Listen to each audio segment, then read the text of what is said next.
ములుగు జిల్లాలో ఇసుక ర్యాంపులపై సోషల్ మీడియాలో ఒక వార్త హల్చల్ అవుతుంది.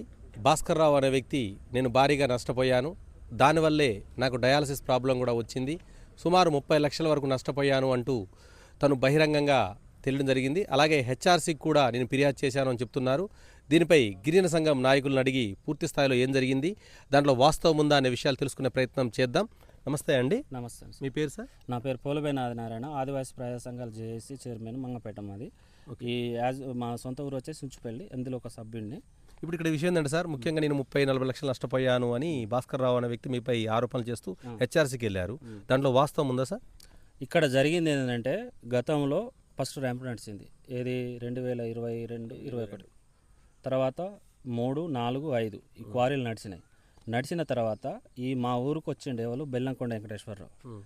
అంతకంటే ముందు 2010-11లో ఈ సొసైటీ ఏర్పడ్డప్పుడు నేను వచ్చి కాంట్రాక్ట్గా పెట్టుబడి పెట్టి నడిపిస్తానంటే, అప్పుడు జిల్లా కలెక్టర్ రావుల బొజ్జ సారు, గౌరవ జాయింట్ కలెక్టర్ కరుణా మేడం గారు ఈ గిరిజనుల కోసం మీరు ఈ ఉమ్మడి వరంగల్ జిల్లాలో సొసైటీ లేదు కాబట్టి మీరు అభివృద్ధి చెందిందని పర్మిషన్ ఇచ్చారు. పర్మిషన్ ఇచ్చిన తర్వాత నేను కాంట్రాక్ట్గా చేసి మీ ఊరిని డెవలప్ చేస్తానంటే సరే అని చెప్పేసి చేసిన తర్వాత ఆ క్వారీ 20 రోజులు నడిచే క్రమంలో దొంగ ఏబీలు తెచ్చుకొని అందులో కేసు అయింది. ఆత్మకూరు స్టేషన్లో 8 లారీలు దొరికినాయి.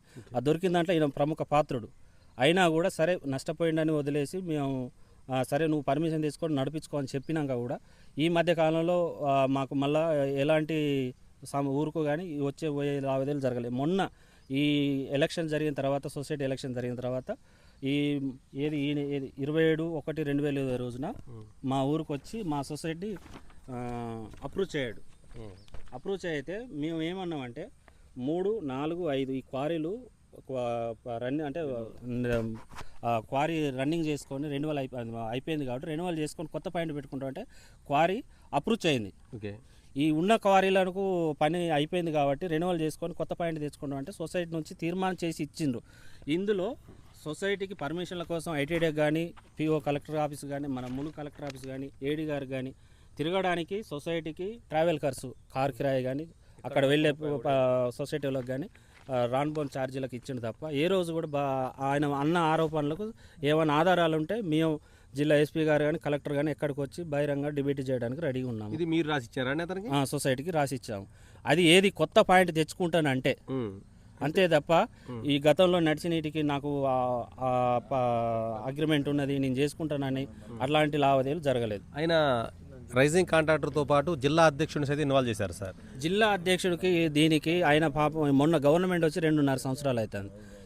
ఈ మధ్య కాలంలో తీర్మానాలు జరిగినా ఏది జరిగినా ఆయనకు మేము కాకపోతే గవర్నమెంట్ వచ్చిన తర్వాత పార్టీ పరంగా వెళ్ళి సార్ మా సుంచుపల్లి పలానా మీ గిరిజన సొసైటీ కాబట్టి మాకు పర్మిషన్ విషయంలో సహకారం కావాలని అడిగినాం తప్ప ఆయనకు ఎక్కడ కూడా రవ్వంత సంబంధం లేదు. లేదు, 30 లక్షల దాకా అంటున్నారు సార్. 30 లక్షలు అని అంటే 30 లక్షలకు మా సొసైటీ కమిటీ మెంబర్లు కానీ, అధ్యక్షుడు కానీ, మా కమిటీకి కానీ ఏదైనా నగదు రూపంగా అకౌంట్ కానీ ఇంకేదైనా ఉంటే బహిరంగంగా మనం డెబిట్ రూపంలో నువ్వు బ్యాంకులు వేస్తే బ్యాంక్ ఆధారాలు, రసీదులు అవన్నీ పట్టుకురండి, మేము తీసుకున్నామంటే తీసుకున్నామని ఒప్పుకుంటాం. నిజాన్ని ఆరోపణలు సిద్ధంగా ఉన్నాం, ఎప్పుడు కాదు ఎప్పుడైనా సిద్ధంగా ఉన్నాం. అంతే. అంటే దీంట్లో జిల్లా అధ్యక్షుడు ఎటువంటి సంబంధం లేదు. ఇప్పుడు ఆయన గవర్నమెంట్ పార్టీ పరంగా సహకారం కావాలని చెప్పినాం. దీనికి సతీష్ రెడ్డి మనకు అశోక్ ప్రతిపక్ష దీంట్లో ప్రతిపక్షాల కుట్ర ఉంది ఉండొచ్చు. ఎందుకంటే ఇప్పుడు మేము ఏదన్నా సొసైటీలను అగ్రిమెంట్, ఇప్పుడు ఇది అగ్రిమెంట్ నాకు ఉన్నదని అంటాను, ఈ సొసైటీలకు వచ్చి నువ్వు ఏ రకంగా చేసినావని నిలదీయచ్చు కదా. గ్రామంకి వచ్చి గ్రామంలో పెద్ద మనుషులు ఉంటే అలాంటి ఆర్గనైజేషన్ సంఘం ఉన్నది, వీళ్ళందరూ నిలదీయచ్చు కదా. అడిగితే చెప్తాం కదా నీకు ఇచ్చిన ఉద్దేశం ఏంటిది. 3, 4, 5 పర్మిషన్లు అయిపోయినాయి, దాన్ని రెన్యువల్ చేసుకొని తెచ్చుకుంటానంటే సొసైటీ అప్రూవ్ అయింది. అయిన తర్వాత వాళ్ళకి దేనికని ఇచ్చినావు? సంబంధిత ఆఫీసులకు వెళ్ళి లెటర్ పెట్టి మాకు రెన్యువల్ చేయాలని పోవడానికి రావడానికి ట్రావెల్ ఖర్చు ఇచ్చి దాన్ని నువ్వు అంటే ఒక 3-4 లక్షలు కావచ్చు, దాన్ని నువ్వు 4 లక్షలు 3 లక్షలు 38 లక్షలు ఎట్లా ఇస్తావు?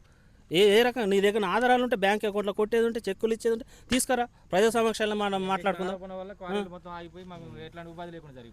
గిరిజనులకు భాస్కర్ చేసిన ఆరోపణ వల్ల క్వారీలు అయిపోయినాయి, మాకు ఎలాంటి ఉపాధి లేదు. ఇప్పుడు ఉన్న రేజింగ్ కాంట్రాక్టర్ కూడా మాకు సపోర్ట్ చేసే పరిస్థితి లేదు.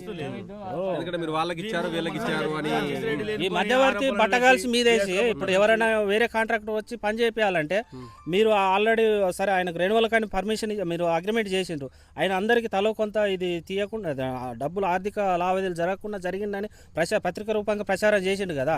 చేసినప్పుడు ఇట్లాంటి వేరే కాంట్రాక్ట్ వచ్చి ఎట్లా చేయగలుగుతాడు?